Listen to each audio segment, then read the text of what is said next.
Good morning, students. So let us continue our studies. I hope you might have gone through your first chapter of English Melbury and might have also done the homework what I had given to you in your notebook. If you have not done it, once again I remind all of you, please do all the question answers, word meanings in your notebook and learn the word meaning and the question answers. Whatever work I had given to you, please learn. I want to see you all studying. I don't want to see that you are wasting your time. So let us begin today. And I would like also to remind you that heard that children are already buying the new books. Those who have not got the old books. If you have got the old book, then it is no problem. And if you have not got the old book, so please try to buy it. I heard that the shopkeeper is already uh, giving the home delivery and then you have to pay only money on the phone. So you see, if you can have, so without books it will not be possible, even though I upload and all. But if there is a way, you feel that you can get it, so please try to buy the book. So let us today begin our poem. The poem of today is lines composed by in a wood on a windy day. Lines composed in a wood on a windy day. So now we shall begin this poem. We'll understand better what is the meaning of this. Okay. Now I would like to ask you first, why do you think nature inspire? What? Why do you think nature inspires people to write poem? Why do you think कि nature भी आपको inspire कर सकता है poem लिखने के लिए? I am asking you, why do you think that nature can inspire people? Not only people, you also can inspire you to write a poem. This is a question. So this can be your homework. You will write in your rough copy. Why do you think that nature inspires you, or how can the nature inspire you to write the poem? The second one, what aspects of nature inspires you? This question also you have to write. One, two, three. This is third is you have to read the poem. This two you have to do. Okay. So first question is, why do you think nature inspires people to write poem? This is your homework. Okay. The second, what aspects of nature inspires you? Okay. This two. One, two. Now let us read a poem written about a windy day in a wood. So we shall begin the poem now reading. The first line is, my soul is awakened, my spirit soaring and carried aloft. Now this is the poet is saying that here the soul and the spirit of the poet are carried along by the breeze. Now carried along the breeze. Okay. Once again I repeat, the poet is saying the soul and the spirit of mine are carried along by the breeze. Around me, wind is roaring, arousing to rapture the earth and the sea.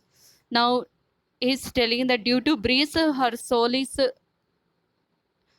wild wild wind जंगली हवा जो है एकदम दहाड़ के आ रही है. Then around me, that is all around me. So wild wind is roaring, making noise, horrible noise, arousing means creating, and it is creating an emotion. It is creating an emotion, or this arousing emotions, creating an emotion, and the rapture is the meaning is feeling of extreme pleasure and happiness. Now the feelings are coming, so feelings of emotions of happiness and pleasure, happiness, the earth and the seas. Okay.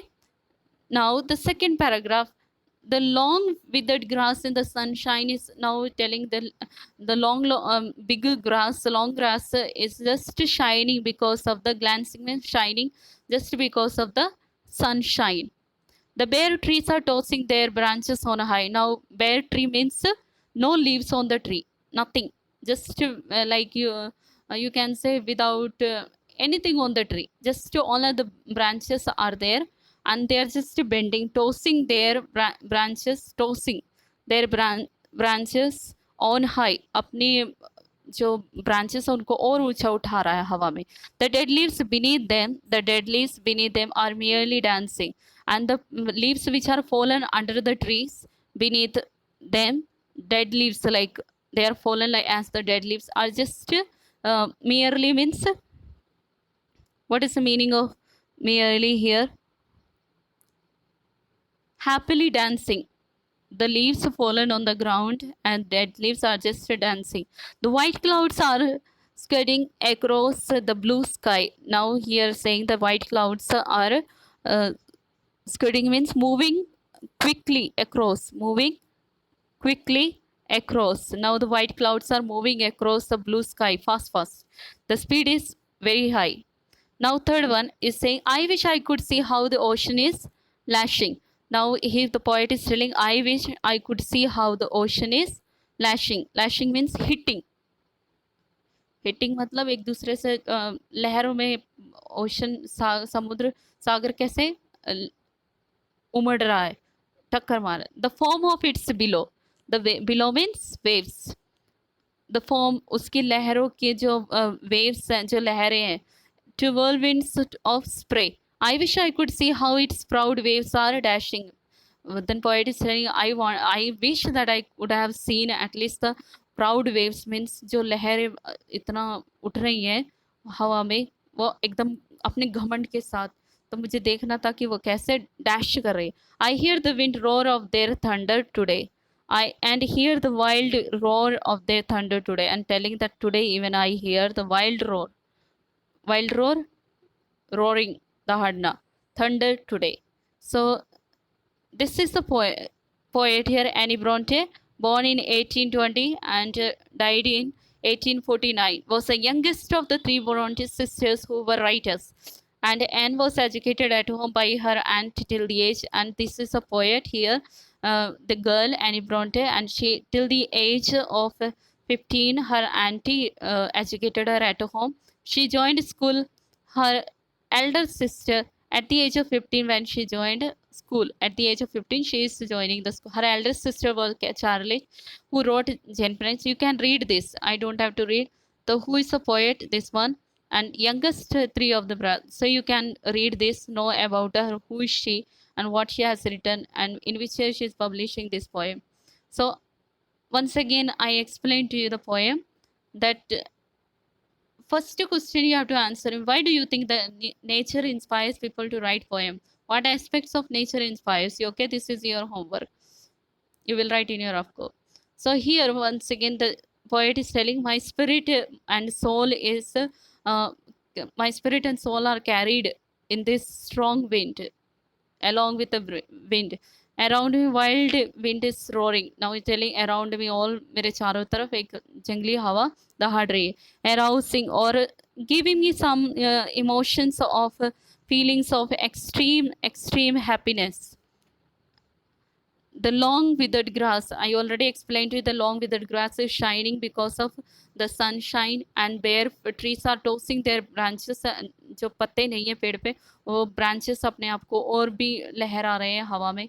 The dead leaves, जो पत्ते नीचे गिरे हुए हैं, beneath them are merely happy. Merely means happily dancing, and white clouds are moving quickly across. Okay, so dear students, you have these three paragraphs. 1, 2,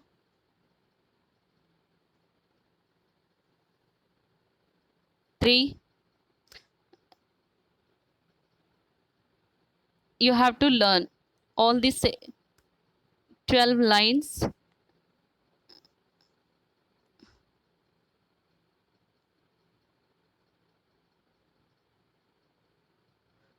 This is your homework. You will learn the whole poem. Okay, don't think that you have to learn only the 8 lines. The whole poem you will be learning and understand the meaning and write your own words. Why do you think the nature can inspire people to write the poem?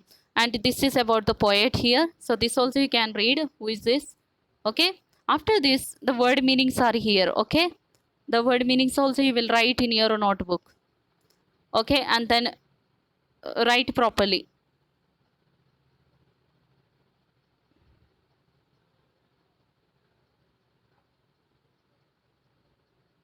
So okay, and after this I would like to tell you that there is an After reading the poem only you can answer it. Okay, making connections. Choose the correct answer. The poem is set where? In a wood, at the seashore, or in a market? Which is the right answer? You just give in these boxes. You can write here. Okay, in these boxes you can write in one of the boxes. Okay, which is the right answer? Tick it. Okay, now the second one is, in this poem Annie Bronte described the effect the wind was. One of them you have to select which is right according to you. So please answer, tick the correct answer. Okay, then after that you have third one, the pattern of the rhyming scheme is which one? Okay, three are given, which one is? Okay, answer it here.